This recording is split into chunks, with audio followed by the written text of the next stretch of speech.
તો આ હેરસ્ટાઈલમાં એવું તે પહેલાં 2 ચોટલા આમ જ લઈ લેવાના આટલા અને આગળના આટલા હેર કાઢી લેવાના હા એટલે આપણે કાન પાછળથી જેટલા કાઢીને એટલા જ પછી અહીંયા આટલો પીનું બેડ દેવાની આ રીતનું કરી પગ જેવું લઈ પછી આ રીતનું પગ લઈ લેવાનું એકદમ સરસ પીનું છે ટાયર ફિટ કરી દેવાનું જાતે પગ જોવું જોઈએ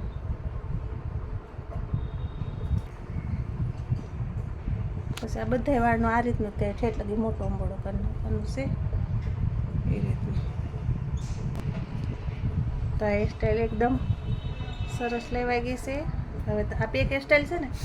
હવે 2-3 દી પેક જ હેરસ્ટાઈલ શીખવો બધે ઓલી તો કલ્સવાળી સ્ટ્રેટવાળી રીતે આવડી ગઈ છે હવે બધી અંબોડાવાળી તે એ બધી આ રીતના અંબોડા લીધા છે હવે આમાં કાંઈક ડેકોરેશનનું નાખવું હોય ને તો કાંઈક લીન નાખી લ્યો તમે ગોલ્ડન કલરના મોતી નાખો ગોલ્ડન કલરના વ્હાઈટ મોતીવાળી તો બહુ લીધી હવે ક્યાંક આપણે ઓલે ઘૂઘરી ખબર નાખે છે ત્યારે તે ઘૂઘરીએ પડી છે તો એ નાખો તે લઈ ગયા હાલો તો કાલ નવું ડેકોરેશન કરે છે અંબોડા માથે કોડીવાળું થોડીક કોડી આડી રહીશું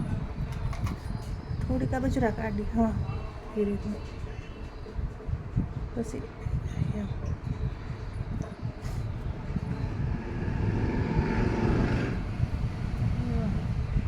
પછી બસમાં એવું લાગે ને તો અહીંયા આમ ચીપ્યું રાખ અહીંયા હા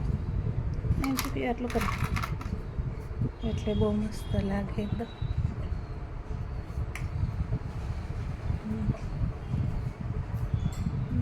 એકદમ સરસ અંબોડા આવી ગઈ છે જોઈ લે સરસ બધી વાતથી અને એનું નાખવું હોય ને તો પછી આ એનું નાખવું હોય ને તો આપણે ઓલું ખાલી એક બ્રોઝ નથી આવતું કટ હા એક જ તે આપણા પાસે ને આ બ્રોઝ તો એ ખાલી આમ નાખી દઉં તોય મસ્ત લાગે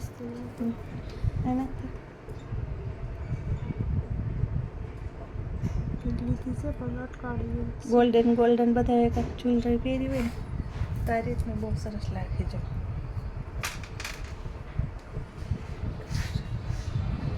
બહુ મસ્ત લાગે છે એકદમ સરસ જોઈ શકો છો ન્યૂ હેરસ્ટાઈલ લેવડાવતા રહેજો મહેક પાર્લરમાં આવતા રહેજો આ મારી યુટ્યુબ ચેનલ છે એમાં લાઈક ને સબસ્ક્રાઈબર કરી દેજો જે નવા હોય એ બધા